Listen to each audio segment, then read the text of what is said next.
Last class में हम process और प्रोजेक्ट मैट्रिक्सेज को डिटेल में डिस्कस कर रहे थे।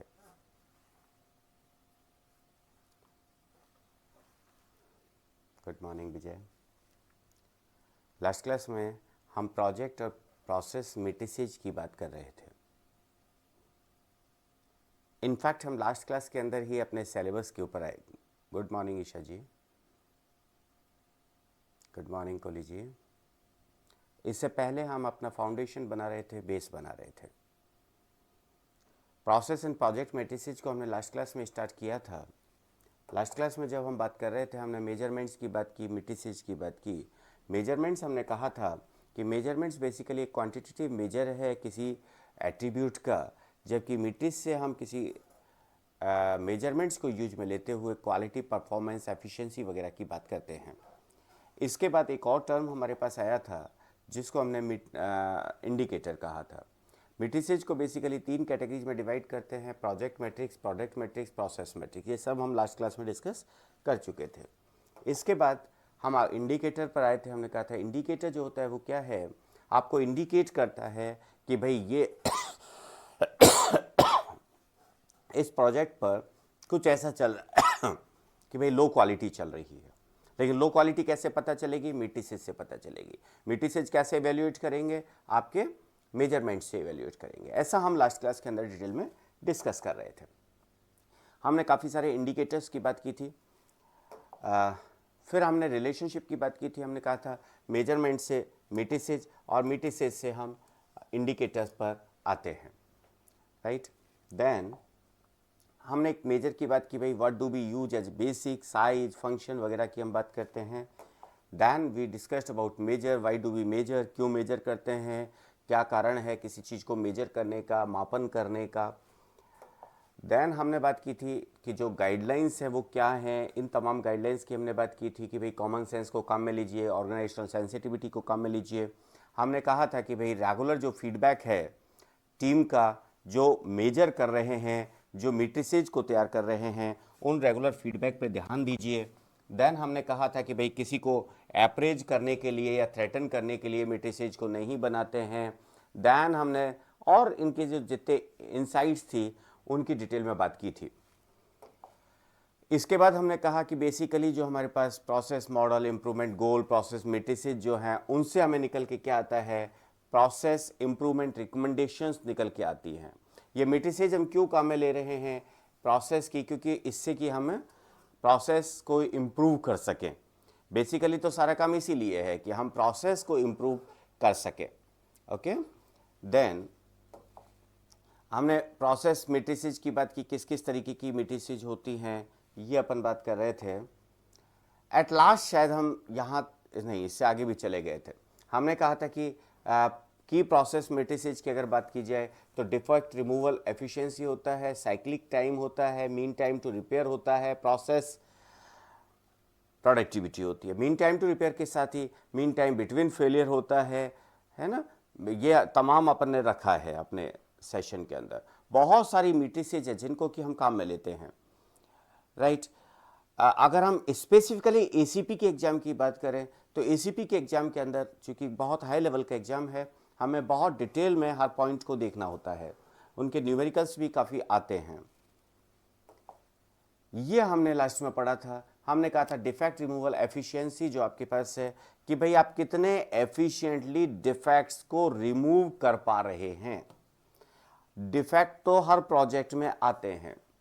आपने एक प्रोजेक्ट बनाया, आप इनको देखने से पहले सुन लीजिएगा। ये पीपीटी मैं आपको शेयर कर दूंगा। डिफेक्ट तो हमेशा प्रोजेक्ट के अंदर आते हैं। सॉफ्टवेयर इंजीनियरिंग का कंसेप्ट है कि you can not right A bug free software. आप बग फ्री सॉफ्टवेयर लिख ही नहीं सकते, और अगर बग फ्री सॉफ्टवेयर आप लिख ही नहीं सकते तो डेफिनेटली बग्स तो आएंगी। बग्स तो आएंगी, बग्स को हम मना नहीं कर सकते, ओके। लेकिन हम कितने एफिशिएंटली इन बग्स को रिमूव कर पा रहे हैं, ये डिफेक्ट रिमूवल एफिशिएंसी मैट्रिक्स से हमें पता चलता है। तो what this defect removal efficiency is, this is a key software quality metrics, कितना क्वालिटी आपकी है, that measure how effectively defects are identified and removed before our product is released. किसी प्रोडक्ट के रिलीज करने से पहले कितनी इफेक्टिवली डिफेक्ट्स आइडेंटिफाई हो पा रहे हैं और रिमूव हो पा रहे हैं। It helps in evaluating efficiency in testing and quality assurance process। आपने टेस्टिंग की, एक एग्जांपल देके बताता हूं। एक डेवलपर है, एक टेस्टर है, दोनों एक टीम में काम कर रहे हैं, दोनों बहुत अच्छे दोस्त हैं। डेवलपर ने प्रोजेक्ट बनाया, डेवलपर टीम ने, टेस्टिंग टीम और उनकी अच्छी बॉन्डिंग थी, उन्होंने एरर्स को आइडेंटिफाई नहीं किया, या सपोज 10 को किया तो 2 ही बताया, 8 को नहीं किया, 8 को इग्नोर कर दिया। अब ये 8 बग्स रह गई ना, तो आपकी टेस्टिंग की क्वालिटी नहीं रही ना। तो हमारा यहां पर मतलब डिफेक्ट रिमूवल एफिशिएंसी से हमारा मतलब है how effectively you are identifying and removing the defects. Okay, जो इसका फॉर्मूला है वो क्या है, defect removed divided by defect found before releasing and after releasing.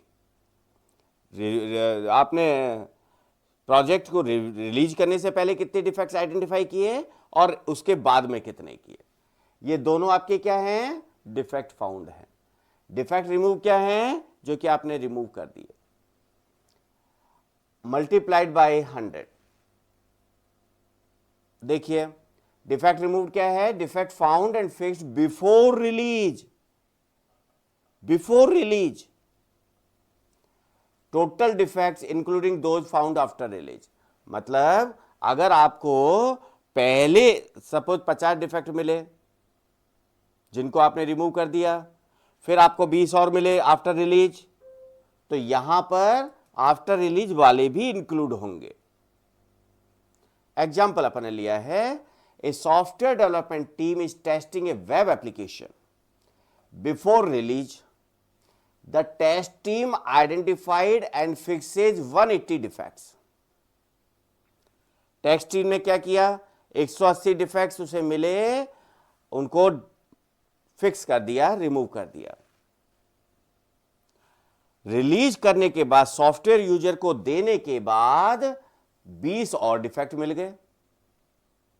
कितने हो गए साहब, 180 और 20, 200।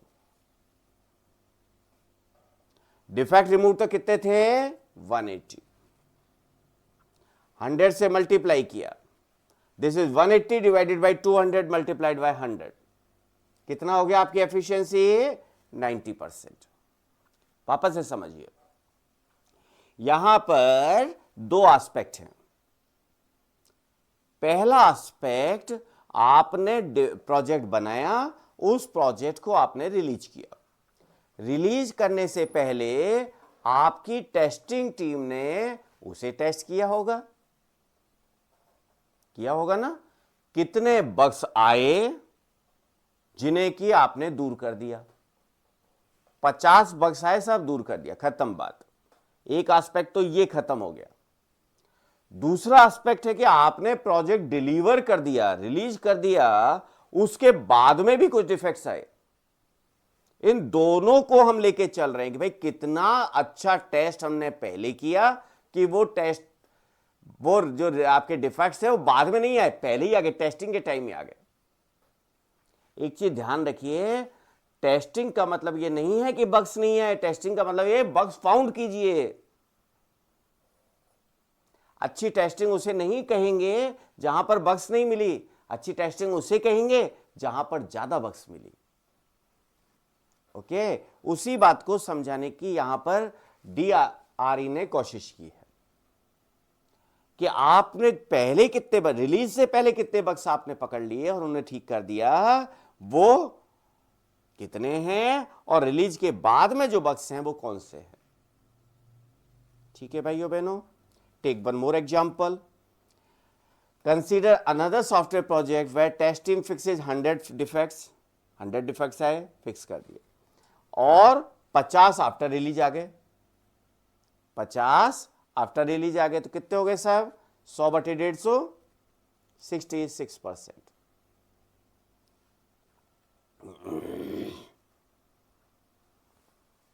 66%।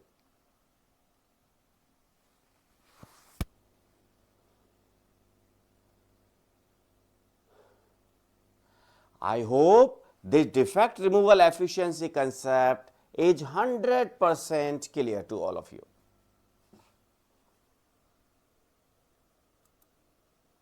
पंकज जी, विजय जी, जितेंद्र जी, कोहली जी, ईशा जी, दिनेश जी, सुनीता जी आ गई आज, तो कल नहीं थी। कल तो बहुत कम लोग थे आप में से, आपकी टीम में से बहुत कम थे। कल दूसरे 2-3 लोग ज़्यादा थे। अच्छा नहीं लग रहा ना, हटा दीजिए। अब ठीक है। बेसिकली परसेंट था जिसकी जगह डी रह गया।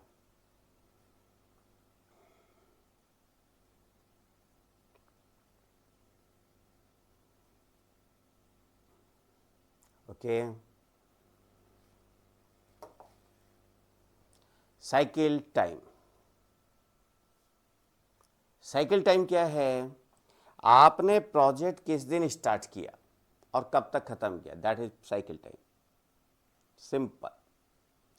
अगर आपको अचानक एक क्वेश्चन दे दिया जाता है कि भाई मेरा प्रोजेक्ट इतने तारीख को स्टार्ट हुआ, इतने तारीख को एनालिसिस स्टार्ट हुआ, इतने तारीख को डिजाइन स्टार्ट हुआ, इतने तारीख को डेवलपमेंट स्टार्ट हुआ, इतने तारीख को टेस्टिंग हुआ और इतने तारीख को प्रोजेक्ट खत्म हो गया।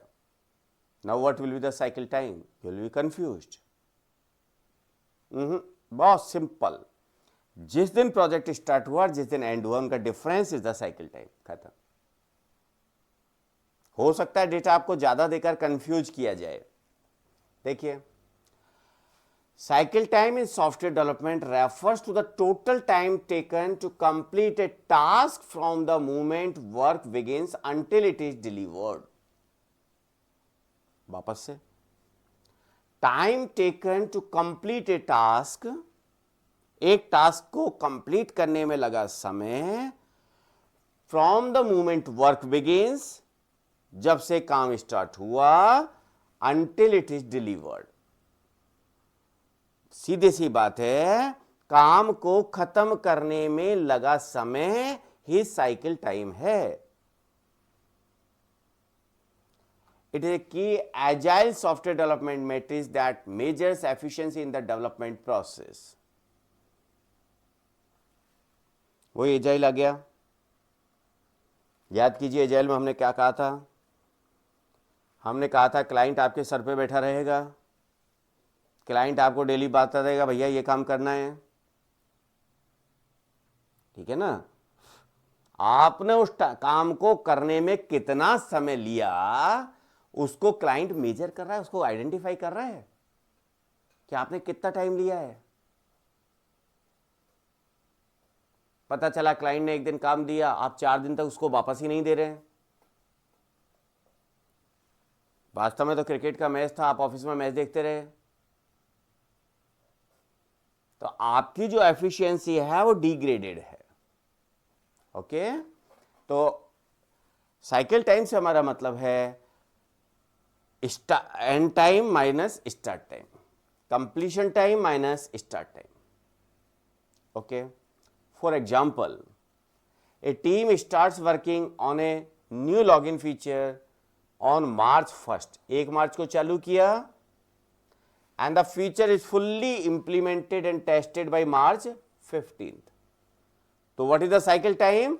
15th March minus 1st March, 14 days. बहुत सिंपल सा कंसेप्ट है, केवल जो टर्म है वो आपको समझाने की कोशिश कर रहे हैं कि साइकिल टाइम का मतलब है completion time minus start time. उस काम को खत्म करने में लगा समय ही साइकिल टाइम है।